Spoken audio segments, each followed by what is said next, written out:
Hello बच्चों, नमस्ते। आप लोग कैसे हैं? अच्छे होंगे, मस्त होंगे, ज़बरदस्त होंगे। हमारे इस चैनल में आप लोग का स्वागत है।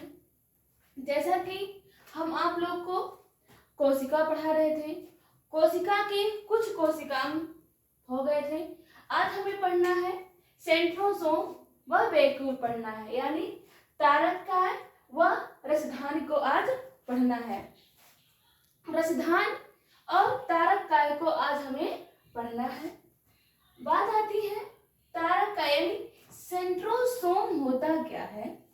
सेंट्रोसोम दो ग्रीक शब्दों से लिया गया है। सेंट्रोसोम दो ग्रीक शब्दों से लिया गया है, जिसका अर्थ होता है सेंट्रो तथा सोम। सेंट्रो का अर्थ होता है सेंटर या केंद्र। सोम का अर्थ होता है बॉडी या काय या अंग।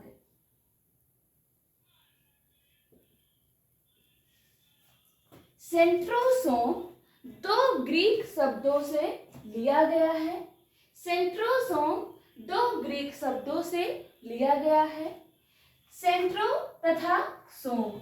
सेंट्रो का अर्थ होता है सेंटर या केंद्र तथा सोम का अर्थ होता है बॉडी या काय या अंग, अर्थात कोशिका में पाए जाने वाला, कोशिका के केंद्रक में,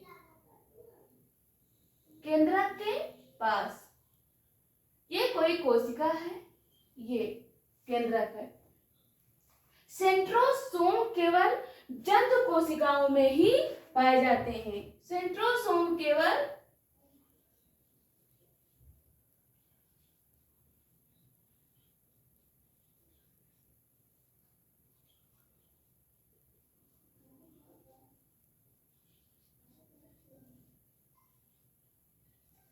सेंट्रोसोम केवल जंतु कोशिकाओं में पाए जाते हैं। जंतु कोशिकाओं में पाए जाने वाला, जंतु कोशिकाओं में पाए जाने वाला बेलनाकार संरचना को ही क्या कहा जाता है? सेंट्रोसोम यानी तारककाय कहा जाता है। जंतु कोशिका में पाए जाने वाले, जंतु कोशिका में पाए जाने वाले बेलनाकार संरचना को ही क्या कहा जाता है? तारककाय कहा जाता है। यह केवल जंतु कोशिकाओं में पाए जाते हैं। यह केवल जंतु कोशिकाओं में पाए जाते हैं। तारककाय की खोज, तारककाय की खोज 1880 में बावेरी तथा बेंटन नामक वैज्ञानिक ने किया था। तारककाय की खोज 1880 में बोवेरी तथा बिंडेन नामक वैज्ञानिक ने किया था। तारककाय की खोज 1880 में बोवेरी तथा बिंडेन नामक वैज्ञानिक ने किया था। यह ट्यूबलिन प्रोटीन से मिलकर बना होता है।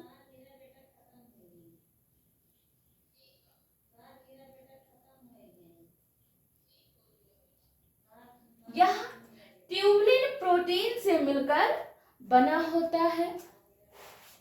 इनमें दो केंद्रक, इसमें दो सेंट्रोसोम मिलकर या दो केंद्रक अंग मिलकर, इसमें दो केंद्रक अंग मिलकर एक तारककाय का निर्माण करते हैं। इनमें दो केंद्रक अंग मिलकर, इसमें दो तारक केंद्रक अंग मिलकर एक संरचना का निर्माण करते हैं जिसे तारक काय कहा जाता है, जिसे तारक काय कहा जाता है। ये क्या होती है? जंतु कोशिकाओं में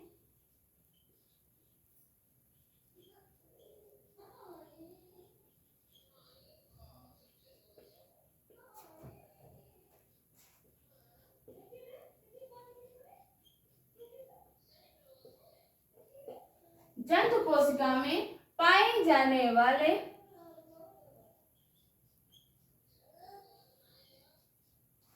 बेलनाकार संरचना को ही तारक काय कहते हैं।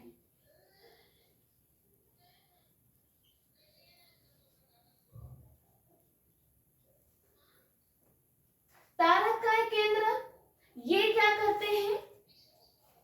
ये पदार्थों को एकत्रित करते हैं, ये पदार्थों के एकत्रित करते हैं। ये केंद्रक के पास स्थित होती हैं, ये केंद्रक के पास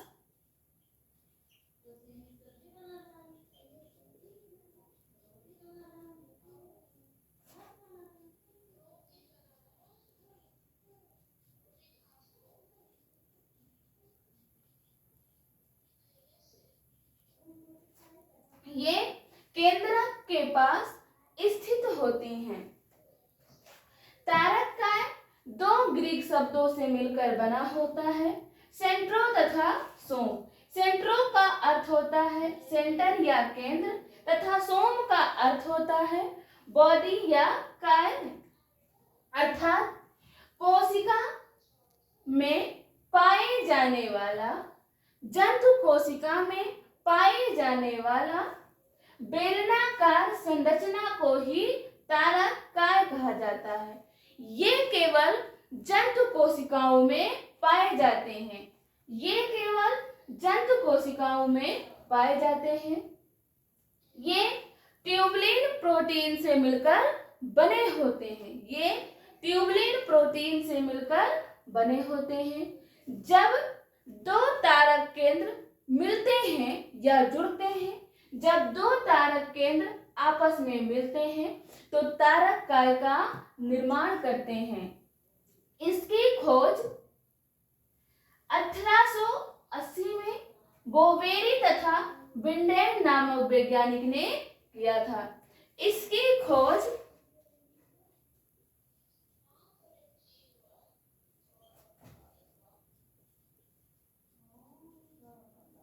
बोवेरी तथा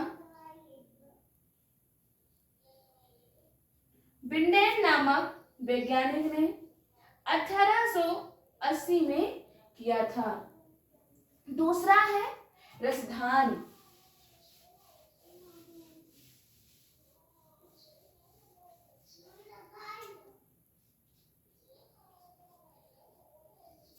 रसधान क्या है? रसधान केवल पादप कोशिकाओं में पाई जाती हैं। रसधान केवल पादप कोशिकाओं में पाई जाती है। रसधान क्या करती हैं? ये केवल भोजन को एकत्रित करती हैं, इकट्ठा करती हैं। इसे रिक्तिका भी कहा जाता है, इसे रिक्तिका भी कहा जाता है।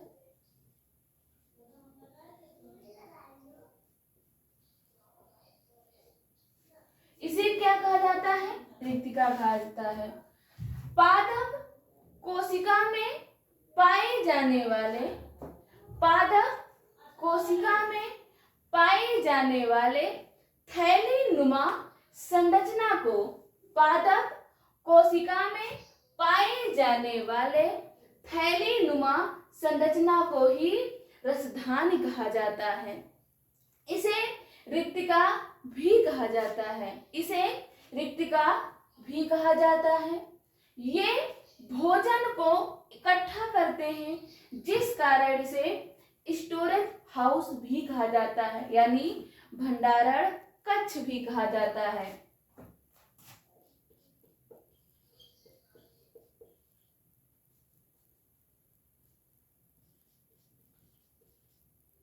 पादप कोशिका में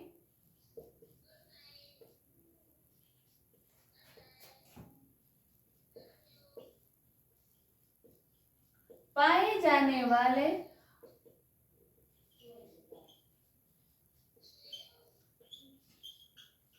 थैलीनुमा संरचना को ही क्या कहा जाता है? रसधान कहा जाता है। इसे रिक्तिका भी कहा जाता है। इसे रिक्तिका भी कहा जाता है। ये झिल्लियों द्वारा घिरे होते हैं। ये झिल्लियों द्वारा घिरे होते हैं।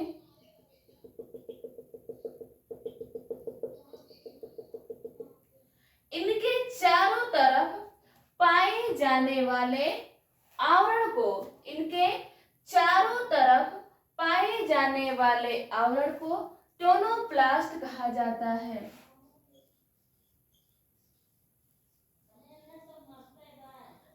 इनके चारों तरफ पाए जाने वाले आवरण को टोनोप्लास्ट कहा जाता है। ये पदार्थों का आवागमन करते हैं। ये पदार्थों का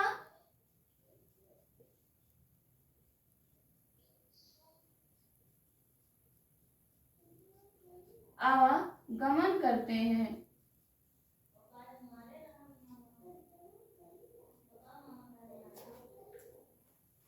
रिक्तिका के कोशिका द्रव में भरे हुए, रिक्तिका के कोशिका द्रव में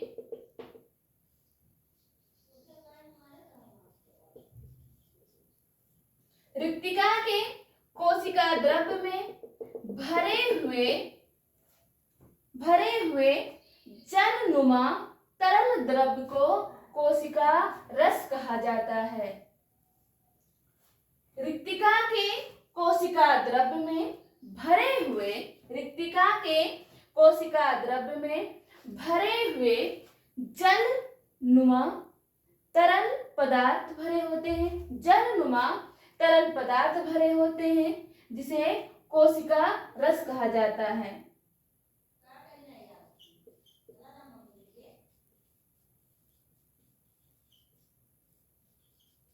रिक्तिका के कोशिका द्रव में भरे हुए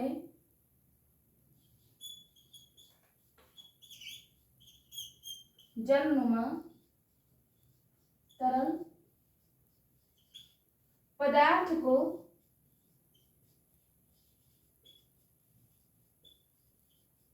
कोशिका रस कहते हैं।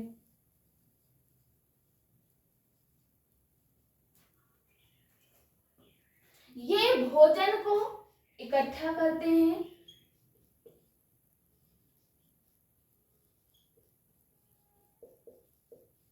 ये भोजन को एकत्रित करते हैं, जिस कारण इसे क्या कहा जाता है? स्टोरेज ऑफ हाउस, यानी भंडारण गृह कहा जाता है। ये भोजन को एकत्रित करते हैं, ये भोजन को एकत्रित करते हैं, जिस कारण इसे भंडारण कक्ष कहा जाता है। ये पादप कोशिकाओं में बड़े होते हैं।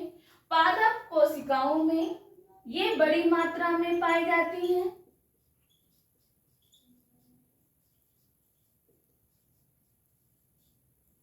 ये पादप कोशिकाओं में बड़ी मात्रा में पाए जाते हैं। ये पादप कोशिकाओं में 50 से 90% कोशिका का भाग बनाते हैं। ये पादप कोशिकाओं में 50 से 90% कोशिका का भाग बनाते हैं। ये जंतु कोशिकाओं में ये छोटी होती हैं। जंतु कोशिकाओं में ये छोटी होती हैं। इनका मुख्य कार्य होता है उत्सर्जन करना। इनका मुख्य कार्य होता है उत्सर्जन करना, भोजन को एकत्रित करना। अगर कोई पूछे कोशिका रस में कौन से पदार्थ भरे होते हैं, एमिनो अम्ल भरे होते हैं, प्रोटीन भरे होते हैं, खनिज पदार्थ भरे होते हैं। कौन कौन से पदार्थ भरे होते हैं कोशिका रस में? एमिनो अम्ल, प्रोटीन, खनिज आदि पदार्थ भरे होते हैं। कोशिका रस में एमिनो अम्ल, खनिज व प्रोटीन भरे होते हैं। ये उत्सर्जन करते हैं, अर्थात ये अपशिष्ट पदार्थों को शरीर से बाहर निकालते हैं। अपशिष्ट पदार्थों को शरीर से बाहर निकालना ही उत्सर्जन कहलाता है। ये भोजन को एकत्रित करते हैं। ये भोजन को एकत्रित करते हैं। रसधान पादप कोशिकाओं में पाए जाते हैं और सेंट्रोसोम यानी तारककाय किसमें पाए जाते हैं? ये जंतु कोशिकाओं में पाई जाती हैं। तो ये टॉपिक यहीं पर खत्म होता है। नेक्स्ट टॉपिक हम आप लोग को पढ़ाएंगे टिश्यू। टिश्यू यानी उत्तक पढ़ाएंगे, उत्तक का वर्गीकरण कल आप लोग को पढ़ाएंगे। अगर आप लोग कमेंट करके बताइएगा कि क्लास कैसा लगा। अगर क्लास अच्छा लगा होगा तो लाइक शेयर कमेंट जरूर करिएगा। धन्यवाद।